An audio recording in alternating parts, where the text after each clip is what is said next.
This morning we have the intro to CTF, which is actually given by the Cybears, who have been the CTF runner for the last few years, but have handed over the mantle this year. So over to you. Thank you very much.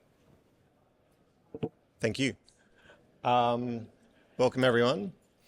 Thanks for coming. So this talk is a talk that I have given the last couple of years at BSides, and it's an introduction to CTF. If you've never played a CTF, you don't know what it is, you're not sure how to spell it, and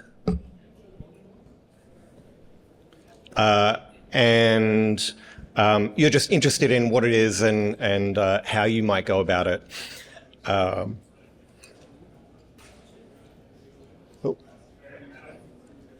So for me, my name's Trion. I'm part of a social CTF team called the Cybears. We were lucky enough to win the BSides CTF for the first 3 years. And then we took over running it, and we ran it for the next 4, not years, because COVID and a few other things got in the way, but we ran it for the next 4 BSides. We regularly play CTF, and we're just a group of friends that are Canberra-based that enjoy CTFing. So if you haven't heard of it, what is a CTF? So it's traditionally a CTF, or a capture the flag, was an in-person physical activity where you had 2 teams that each held a physical flag. And the idea was kind of tagged that you had to kind of get the actual flag from the other team, bring it back to your home base, and you'd get points. A cybersecurity CTF is a little bit different. Less physical activity, more nerds, and more computers. They're often time-bound, and sometimes they're associated with conferences or events like BSides, but they can also be like long-running and not associated with any conference. They run all around the world and can be pitched at all different levels and participants. The flags in this case aren't physical flags. They're special keys or tokens that prove that you've completed a puzzle or a challenge. So normally what you will need to do is solve a series of challenges, and then upon solving those, you'll be given normally a string. So each CTF has their own flag format, but it might be flag and then open brace and then some cool pun or nerdy thing something that gives you some confidence that you've actually solved it and you haven't just randomly stumbled across something. These are the sole aim of the game. As I like to say, like all's fair in love, war, and CTFs.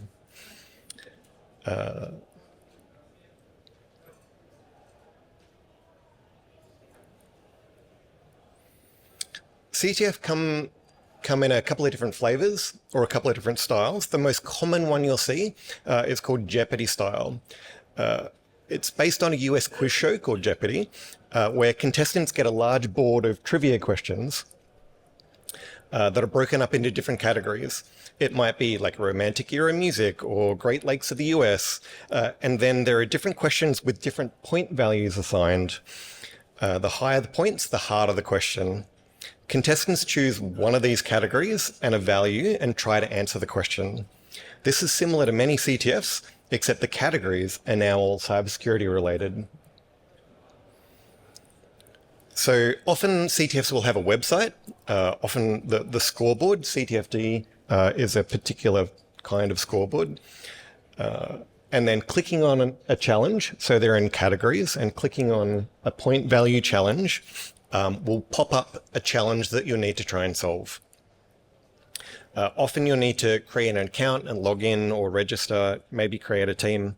And then if you solve it, you earn your team the number of points that are listed on the challenge. Sometimes points are static. So for the whole competition, that will be what the scores and scoreboard will look like. And sometimes they'll be dynamic, sometimes called decaying or market value. In this, all challenges start at, let's say, 500 points at the start. And then the more people that solve a particular challenge, the scores go down for everyone, not what this means is that the easier challenges and the ones that are solved more often become lower value, which kind of like automatically grades and scales the scoring. And then the ones that are only solved by one or two teams end up staying around that starting level and are worth more because they're harder. That leads to some interesting game theory. Sometimes you might try and solve a challenge that you know your competitor has solved to try and drop their points and increase yours. Yeah, but they get updated throughout the competition for everyone as they go. Sometimes there's a special award or a point bonus for being the first to solve a challenge. They often refer to this as first blood or blooding a challenge, so you might hear that term around. And we'll come back and we'll talk about the categories in a minute. I am trying to speed run this a bit because we're running a bit late, and I'll try and catch up, but we'll see. There's a bunch of other styles. So a big one that you might hear is called attack defense. This is what is used in the finals for what's called DEF CON CTF, one of the largest CTFs and most prominent and famous CTFs in the world, that's played alongside the DEF CON conference in the US. In that, it's a bit different. Teams are given a whole computer system that they have to run and manage, and it contains a number of vulnerable services that are all yours. Your job is to both, and everyone has the same set of services. Each team has the same set of services. Your job is to dually reverse engineer, understand, and patch your services while at the same time attacking everyone else's and stealing their flags. So it's real-time, simultaneous attack defense. It's pretty wild. Some of them are boot to root. So often the Jeopardy style challenges are quite self-contained. You need to do one or two things to get a flag. Boot to root, you're often given a whole virtual machine, and you need to go from reconnaissance to initial entry to privilege escalation to gaining root in a standalone VM. War games are like Jeopardy style CTFs, but they are long running and always open. So Over the Wire is a good example of these, and Pico Gym is another example. Or like Hack the Box. Speedrun. So it's very exciting. This year we have Speedrun CTF running at BSides today. It is time-bound, time-limited. I think you have 15 minutes to solve challenges live, up on stage, and then the finals will be played head-to-head. So it should be fun. There's also a bunch of different CTFs that are happening at this B-side. So there's the Black Bag Challenge, where it combines physical security, cybersecurity, social engineering to solve a series of challenges. And I think there's also a hardware CTF that's happening. So there's a lot of different competitions and a lot of different things that you can do. So why would you do it? Sometimes I wonder why I spend like my whole weekend beating my head against a wall and being unable to solve challenges with not very much sleep. And then for that tiny little endorphin hit where you go, yes, I solved a challenge.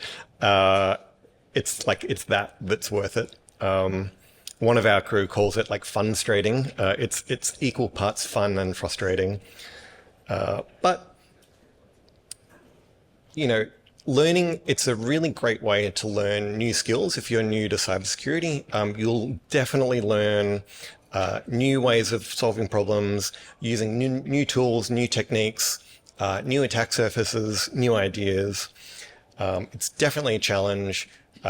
It's definitely fun to work with other people and understand ideas and solve problems together. So, yeah, even if you're not in a team or if you're not playing by yourself, in the competition hall, if some people get super competitive, so if people say, I don't want to play with you, that's totally fine. But there'll be a bunch of people that will be happy to work together and help solve problem together.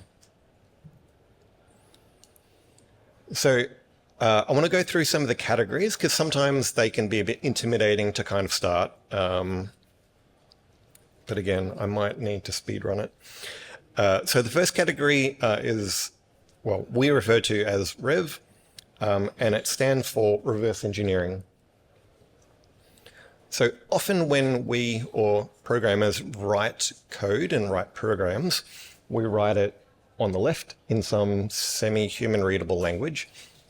It goes through a compiler or a translator to translate it into something that a computer can actually understand.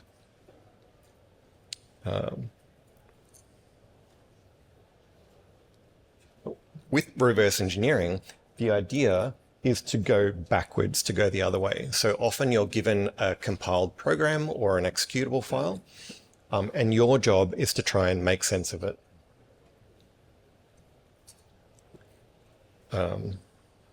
And that's what a reverse engineering challenge is all about. So the goal will normally be to understand some piece of code and recover the flag, the whole point of the game. Often the handout will be an executable file that you're trying to understand, that you may run locally if you trust the challenge authors, or you can run it inside a VM or in some other way, or do it statically. So how do you start? There are tools to help you do this kind of task. You can look at strings in a binary. Often that's a good start. But there are also specialized tools that are called disassemblers or decompilers.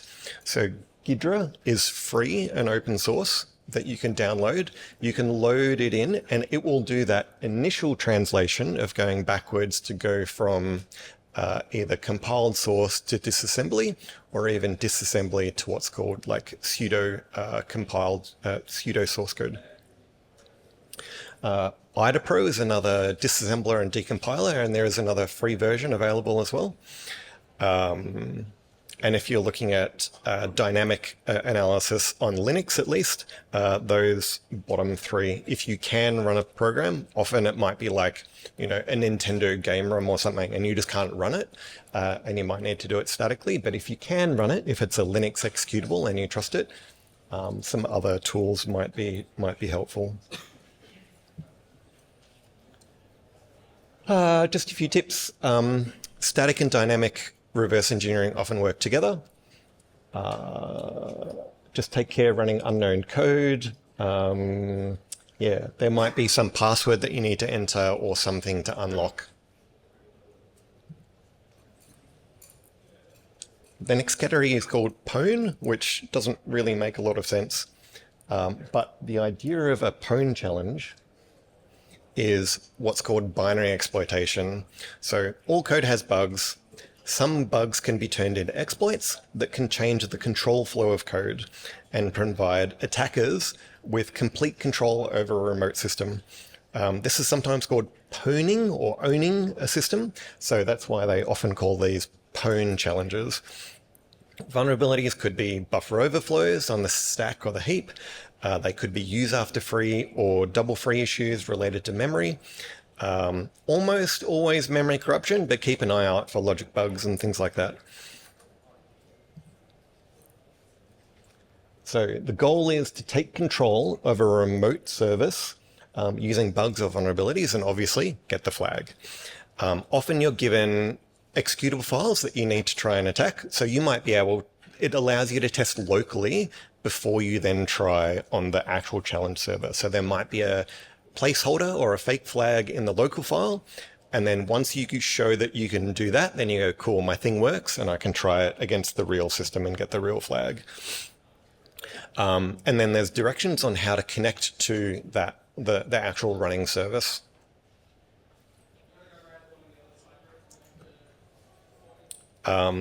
Similarly, there might be some reverse engineering to start with so that you can understand it. So a lot of the tools are similar to what you do with reverse engineering. And then the interaction part of where you talk to the server and throw your exploits and things like that. A lot of people use a Python library called pwn-tools, which allows you to interact with remote servers really easily, more easily. like I said, try and test locally first. Make sure it's working before you start to DOS the skateboarding dog servers. And if you're interested and you don't know, one of our old Cybears challenges was called Neophyte, and we've got a full write-up and a full way that you can walk through on our training page, and that link will come up again a bit later. Another popular category is web, which are websites. They normally have security controls in place to protect privacy and company IP. The aim of web challenges is to bypass these. It might be access a part of a website that you're not meant to, or get a file that you're not meaning to, or be able to dump a client database with SQL injection or something like that. Sometimes, say with cross-site scripting or something, you might know that there is an admin that logs in and checks the messages every now and then. And so you might need to put something on the website knowing that an admin will visit it, and then you can steal their tokens or steal their sessions or whatever. So the goal is to subvert the security of a website and obviously get the flag. Often there are no handouts. In a similar way to a web pen test, you might just be given an external attack surface and you need to understand what's happening and figure out what's going on. But there will be directions on how to reach the challenge website. So each browser, like Firefox, Chrome, Safari, has developer tools. Often they're really handy in understanding the interactions with a website. Burp Suite is a common tool to sit in the middle of interactions with a website and be able to replay, analyze, and understand what's going on in your connections. And Wireshark is a packet capture tool that will allow you to capture all of the traffic going between you and a website to understand what's going on.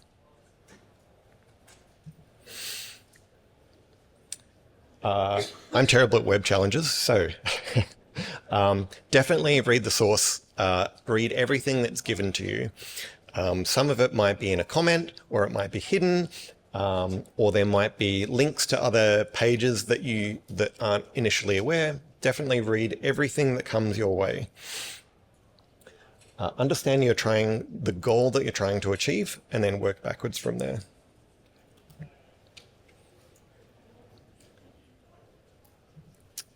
Crypto most often means cryptography, not cryptocurrency. Though sometimes they can put cryptocurrency and blockchain challenges in, but almost always crypto means cryptography. So confidentiality, integrity, and authentication. It's a pretty wide field. But using an understanding of cryptography to decrypt something that's encrypted, or to log into a system protected with, say, public key cryptography. There might be some maths, but not always. Sometimes the goal might be you might get a bit of encrypted data that you have to decrypt, or you might need to log into a site or bypass some authentication controls. Often, because knowing how the system works isn't the challenge, often crypto challenges have source code included. So you understand the system, and the hard part is figuring out what to do from there.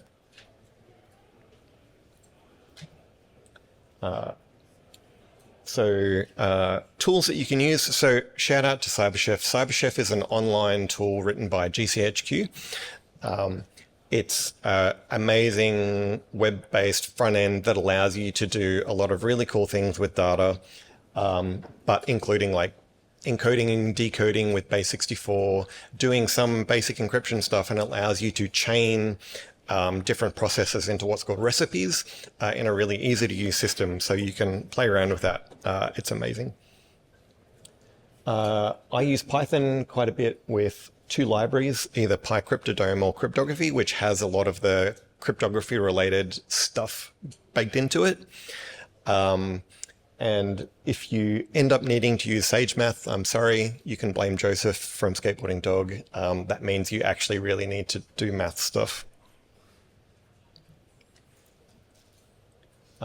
Definitely check out, often they're standards based. If you don't understand what a term or a system is, check out the Wikipedia articles, check out the protocols, check out the systems. Sometimes it helps to sketch out things on paper, just to figure out, I guess, the concepts involved. Okay, we're nearly there. Often there's a challenge called MISC, which is a catch-all for everything that didn't fit into the other challenges. Could be anything. You need to use your brains. It could be abstract problem solving, weird file formats, puzzles, and some really fun challenges in there. As always, the goal is to get the flag. Who knows what the handouts will be? They might be stuck around the conference venue. They might be an audio file. It might be steganography. Often the tool that you're going to use is going to be your brain, just to figure out what the actual problem you're trying to solve is. So they're kind of the main categories that you'll see in almost every CTF. Every CTF can choose whatever they want to put into it. Like there's whole crypto CTFs, which are amazing because crypto is cool.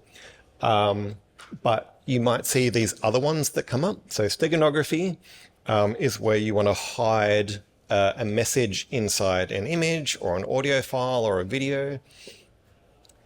There might be PPC, professional programming challenges, where you have to understand data structures and algorithms to write an efficient implementation to solve something really fast. Like I said, blockchain, sandboxes become really popular. So a sandbox is a way to constrain an execution environment, whether that's in a browser or a rendering environment or in an operating system. And often a sandbox challenge will be you're given full reign, inside this little sandbox, and your job is to escape, similar to like virtual machine escapes or hypervisor escapes. Your goal is to escape the little jail that they've put you in. OSINT, open source intelligence. So sometimes there might be a challenge where they give you a photo of a building and they're like, find this building. Or they give you an email address and they're like, who is the real username behind this email address? So using open source intelligence, going online and trying to sort that out. Forensics might be where you're given a hard disk image or a memory dump that's been compromised by malware and you need to understand some part of that system. Quantum, I've seen, so either quantum computing or quantum algorithms. And there could be hardware challenges. So I don't think it's a secret, but the final of the speedrun CTF is a hardware challenge. Cool. Okay, we did not too bad. So from here, where do you go? Check out the competitions here at BSides. The speedrun CTF is running today. The skateboarding dog CTF, which is the main BSides competition and has the major prize, starts 10 a.m. tomorrow and runs until 3 p.m. Saturday. If you have questions, check out talk to the skateboarding dogs. They'll have an admin desk in the exhibition hall, in the competition hall. But they've also got a Discord, which you can join and ask support tickets about. InfoSect is running a CTF drop-in session right after this. They've got if you go into the exhibition hall and turn right, they've got 4 desks in the corner. They've got some guides on how to set up your computer for a CTF, some tips on things that you can do. So definitely pop in and have a chat to them. Check out, we've got some notes on our training page on Cybears, and Pico CTF is a online CTF that's built for high school and university students. All of their old competitions, they put in what's called Pico Gym. So you can go in and you can try out all of these challenges and have a bit of practice before you get to the real BSides CTF. Good luck, have fun, and happy CTFing.